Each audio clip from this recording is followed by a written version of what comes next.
നിമിഷപ്രിയ ദിവസങ്ങൾ എണ്ണി ജയിലിൽ കഴിയുകയാണ്, MNLA ജയിലിൽ. ഇപ്പോൾ ബോബി ചെമ്മണ്ണൂർ അടക്കമുള്ള ആൾക്കാരെല്ലാം തന്നെ അവരെ രക്ഷിക്കെടുക്കാനായിട്ടുള്ള ശ്രമങ്ങൾ നടത്തുന്നുണ്ട്. അമിത്ഷാ ഇടപെടുന്നുണ്ട്, നിമിഷപ്രിയയുടെ അമ്മ വിദേശകാര്യ മന്ത്രാലയമായിട്ടൊക്കെ ബന്ധപ്പെടുന്നുണ്ട്. പക്ഷേ നമ്മുടെ നിയമം പോലെയല്ലല്ലോ, വളരെ വ്യത്യസ്തമല്ലേ അവിടുത്തെ കാര്യങ്ങൾ. ഇനിയൊരു രക്ഷയ്ക്കുള്ള എന്തെങ്കിലും ഒരു മാർഗം ഉണ്ടായിരിക്കുമോ? അല്ല, അതിലൊരു ഒരുപാട് പ്രശ്നങ്ങളുള്ളത്. നിമിഷപ്രിയ ഒരു കൊലപാതക കേസിൽപ്പെട്ട് ജയിലിലാണ്.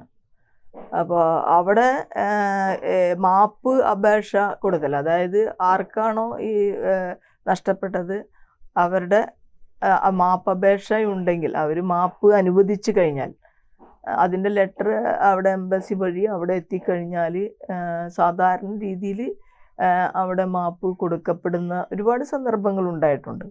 അപ്പം നിമിഷപ്രിയയുടെ പേരിൽ ഇവിടെ യഥാർത്ഥത്തിൽ ഒരു ധനം ഈ നിമിഷപ്രിയയെ കൊന്ന അയാളുടെ വിക്ടിമിൻ്റെ വീട്ടുകാർ ആവശ്യപ്പെട്ടു എന്നാണ് നമ്മൾ അറിഞ്ഞിട്ടുള്ളത്. ആ ധനം സമാഹരിക്കുന്നതിന് വേണ്ടിയുള്ള ഇപ്പോൾ ബോബി ചെമ്മണ്ണൂർ അടക്കമുള്ള പല ആളുകളുടെ നേതൃത്വത്തിലുള്ള പലതരത്തിലുള്ള ശ്രമങ്ങൾ നടന്നിട്ടുണ്ട്. അത് എത്ര രൂപ പിരിച്ചു എന്നോ എത്ര രൂപ കൊടുത്തു എന്നോ നമുക്കറിയില്ല. അത് ആരും പുറത്തു വിട്ടിട്ടുമില്ല. അതേസമയം അത് അവരാവശ്യപ്പെട്ട ധനം കൊടുത്ത് ആ മാപ്പപേക്ഷ അവർ നൽകിയോ ഇല്ലയോ എന്നതാണ് പ്രധാനപ്പെട്ട കാര്യം. അത് അവിടെ എത്തിയിട്ട് സർക്കാർ അത് പരിഗണിക്കാതിരിക്കുകയാണെങ്കിൽ നമുക്കൊരു രക്ഷയില്ല. പക്ഷെ അത് എത്തിയോ ഇല്ലയോ എന്നതിനെ സംബന്ധിച്ച് വളരെ ഗൗരവമായിട്ടുള്ള ഒരു കാര്യമാണ്. അങ്ങനെ എത്തിയ എത്രയോ കേസുകളിൽ സർക്കാർ വിട്ടിട്ടുണ്ട്. ഇപ്പം ഈ കഴിഞ്ഞ ദിവസം ഒരാൾ അതുപോലെ മാപ്പപേക്ഷ കൊടുത്തിട്ട് വിട്ടതാണല്ലോ ദുബായിൽ നിന്ന്. അപ്പം അത് അങ്ങനത്തെ സാധ്യതകൾ ധാരാളം. നമ്മുടെ ഇവിടുത്തെ നിയമവും അതുതന്നെയാണല്ലോ. ഇപ്പം നമ്മൾ സുപ്രീം കോടതി ഒരാളെ ശിക്ഷിച്ചാൽ, നമ്മൾ ഇവിടുന്ന് പല പല കോടതികൾ കയറിയാണ് സുപ്രീം കോടതി വരെ പോകുന്നത്. സുപ്രീം കോടതി ഒരാളെ ശിക്ഷിച്ചാൽ, ഇപ്പോൾ രാജീവ് ഗാന്ധിയുടെ മരണത്തിന് ഉത്തരവാദിയായിട്ടുള്ള ആളുകൾക്ക് പ്രിയങ്ക ഗാന്ധി കരഞ്ഞുകൊണ്ടാണ് പ്രിയങ്ക ഗാന്ധി നളിനിയെ കേട്ട് നളിനിയുടെ കുറച്ച് എഴുതിയിട്ടുള്ള കാര്യങ്ങളുണ്ടായിരുന്നു. കരഞ്ഞുകൊണ്ടാണെങ്കിൽ പോലും നളിനിക്ക് മാപ്പ് കൊടുക്കുകയും നളിനിക്ക് വിടുന്നതിന് വേണ്ടിയുള്ള ജയിലിൽ പോയി കണ്ടിട്ടാണ് പ്രിയങ്ക ഗാന്ധി ആ ഒരു മാപ്പ് അപേക്ഷമേ ഒപ്പിട്ട് കൊടുത്തത്, വിരോധമില്ല എന്നുള്ള രീതിയിൽ. അത് തന്നെ ആണ് അവിടെയും ഷാർജയിലാണെങ്കിലും നടക്കേണ്ടത്. ആ സ്ത്രീകളൊക്കെ നമ്മൾ നേരത്തെ സബ്ജക്റ്റ് ചെയ്തില്ലേ, അതായത് ഇവിടെ നിന്ന് ഭർത്താവിൻ്റെ കൂടെ പോകുന്നതാണ്. ഇവിടുന്ന് ധാരാളം സ്ത്രീകൾ ഇപ്പോൾ അബ്രോഡിൽ പോയി ജോലി ചെയ്യുന്നുണ്ട്, ധാരാളം. അതായത് പലതരത്തിലുള്ള ജോലികൾക്കായിട്ട് പോകുന്നുണ്ട്. അവരൊക്കെ അവിടെ ശരിക്കും പറഞ്ഞാൽ ഏതെങ്കിലും തരത്തിലുള്ള പീഡനങ്ങൾക്ക് വിധേയമാകുന്നുണ്ടോ എന്നതിനും അതിനൊന്ന് പരിശോധിക്കാനോ അതിന് ഒരു റിലീഫ് സെൻറ്റേഴ്സ് ഉണ്ടാക്കാനോ അവർക്ക് വന്ന് പറയാനായിട്ടുള്ള സാഹചര്യം ഒന്നും ഒരു തരത്തിൽ ഈ എംബസികൾ തമ്മിൽ ഉണ്ടാക്കിയിട്ടില്ല എന്നുള്ളതാണ് ഏറ്റവും കഷ്ടകരമായിട്ടുള്ള കാര്യം. ഇപ്പം നിമിഷപ്രിയയെ സംബന്ധിച്ച് നിമിഷപ്രിയ ഇത്രയും ഈ ലഹരിക്ക് അടിമയായിട്ടുള്ള പാർട്ട്ണറുമായി ബന്ധപ്പെട്ടുകൊണ്ട് ഉണ്ടായിക്കൊണ്ടിരുന്ന പ്രശ്നങ്ങൾ ഏതെങ്കിലും തരത്തിൽ നിമിഷപ്രിയയ്ക്ക് അത്തരത്തിലുള്ളൊരു ബോഡിയുമായി സംസാരിക്കാൻ പറ്റുന്ന ഒരു ലീഗൽ സംവിധാനം അവിടെ ഉണ്ടായിരുന്നെങ്കിൽ ഒരുപക്ഷെ ഇത് സംഭവിക്കില്ല. ഇതുപോലെ എത്രയോ കേസുകൾ അവിടെ ഉണ്ടാവും. കാരണം ഓരോ സ്ത്രീകളും ഇവിടെ ഇപ്പം ഞാൻ കൊച്ചിയിലൊക്കെ ധാരാളം സ്ത്രീകൾ ഗൾഫിൽ പോയിട്ടുണ്ട്. പള്ളുരുത്തി, കൊച്ചി, നമ്മുടെ ഈ ചുറ്റുവട്ടത്തുള്ള സ്ഥലങ്ങളിൽ നിന്ന് തന്നെ.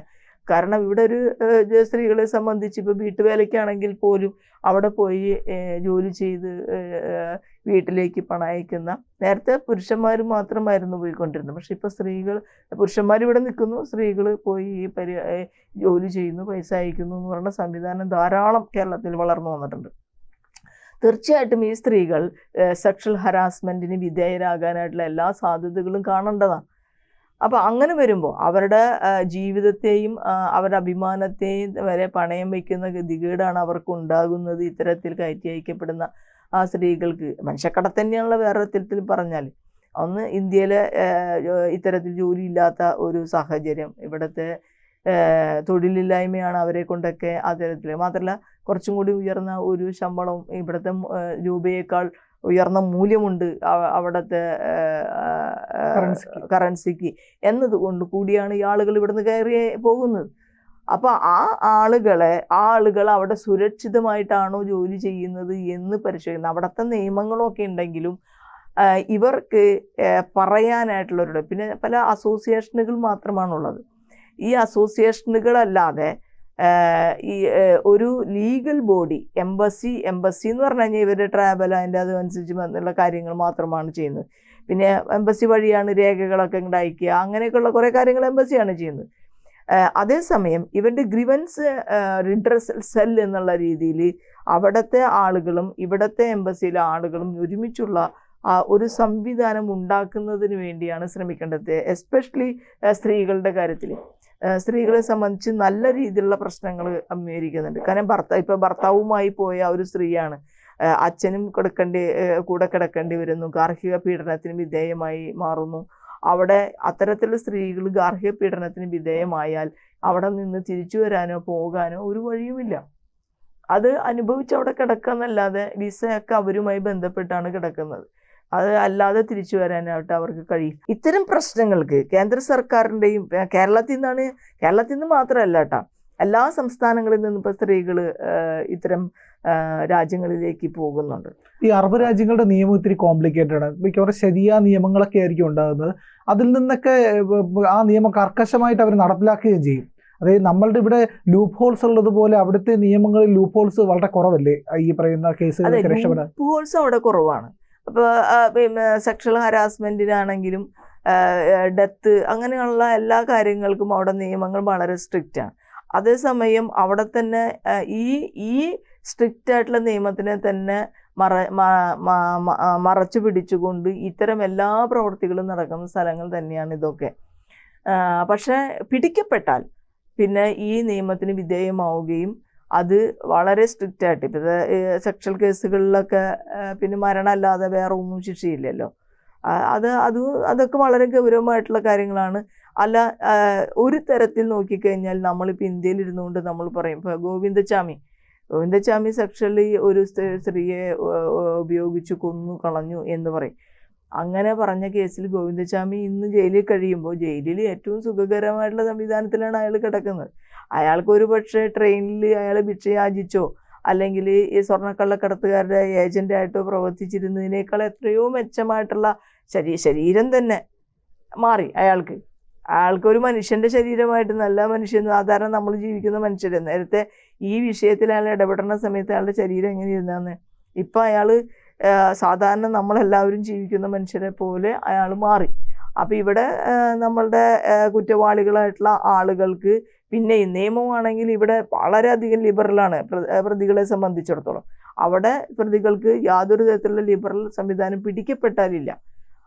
അവരെയൊക്കെ മറികടന്നുകൊണ്ട് ഈ പ്രോസ്റ്റിറ്റ്യൂഷൻ ആണെങ്കിലും ഇത്തരം എല്ലാ കാര്യങ്ങളും അവിടെ നടക്കുന്നുണ്ട്. പക്ഷെ പിടിക്കപ്പെട്ടാൽ അവിടുത്തെ നിയമം അതികർശനമാണ്. ആ കർശനമായിട്ടുള്ള നിയമത്തിന് വിധേയമായേ പറ്റൂ. പക്ഷെ ഇവിടെ നിമിഷപ്രിയയെ സംബന്ധിച്ച് അവരാവശ്യപ്പെട്ട ധനം കൊടുത്ത് അവർ മാപ്പ് നൽകിയാൽ അവരെ വിടുമെന്നുള്ളത് തന്നെയാണ്.